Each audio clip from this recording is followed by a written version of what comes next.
Thank you, Mr. Chairman. Thank you, Judge Walker, for being here. I'd like to state at the outset, I think it is not only acceptable, but appropriate and entirely necessary for us to be here.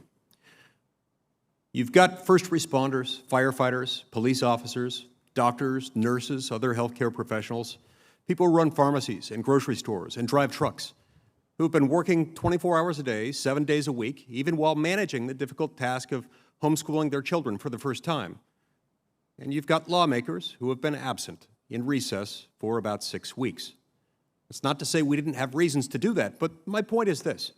If you're going to legislate, legislate. If you're not going to legislate, don't legislate. But you can't pretend to legislate when Congress is out of session. Congress cannot, may not, should never attempt to be doing its duty when, in fact, members of Congress aren't here. We can't have hearings. We can't process presidential nominations. Nor can we enact legislation if we're not here. Now, we have in place mechanisms that allow us to socially distance. They're not foolproof, no, but nothing is. We have undertaken every reasonable effort to make sure that senators can convene and do so in a safe manner. I have to say that I somewhat resent the suggestion that because Judge Walker has voiced some disagreement and discomfort with the analysis undertaken by Chief Justice Roberts in his majority opinion in NFIB versus Sebelius, that somehow can be equated with a policy argument, an argument indicating that Judge Walker is somehow apathetic to the needs of individual Americans, to the poorest among us. Quite to the contrary, that's his passion in life, is to serve those who need to be served, even when it's unpopular.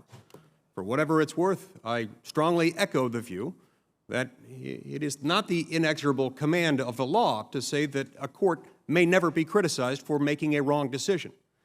Our federal court system is a wonder of the world. It's the best of its kind anywhere, not only on this continent, but on any other on this planet.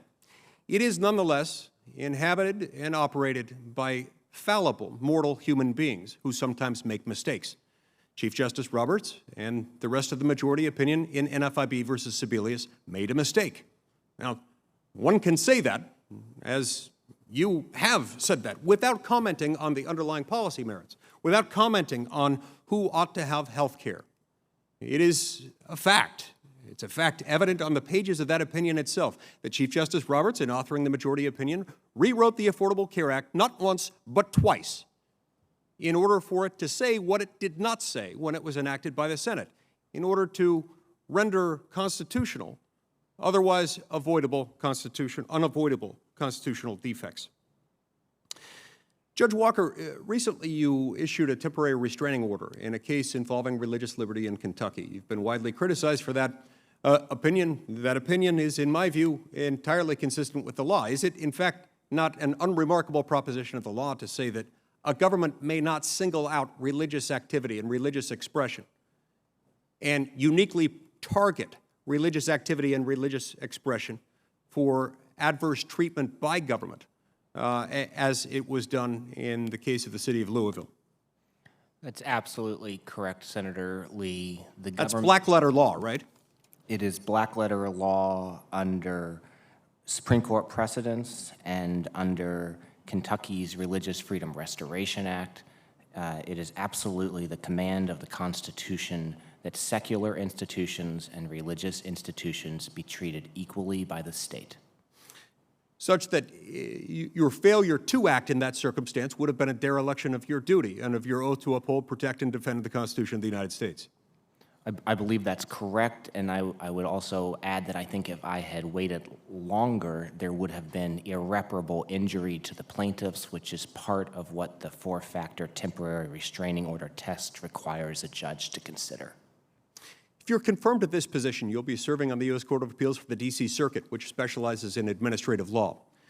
Administrative law has a long and interesting history in this country, and administrative law often focuses on the principle that Congress may not simply enact a law empowering the President of the United States or any executive branch officer to simply promulgate and interpret and enforce rules carrying the force of generally applicable federal law as may be deemed appropriate within the executive branch. How do you think that might play into your work on the U.S. Court of Appeals for the D.C. Circuit?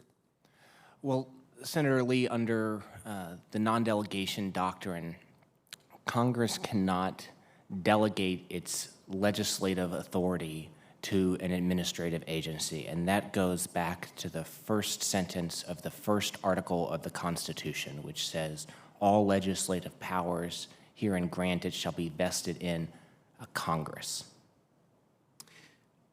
Thank you very much. I wish we could talk longer. I hope we'll get a second round, but I've enjoyed visiting with you. Thank you.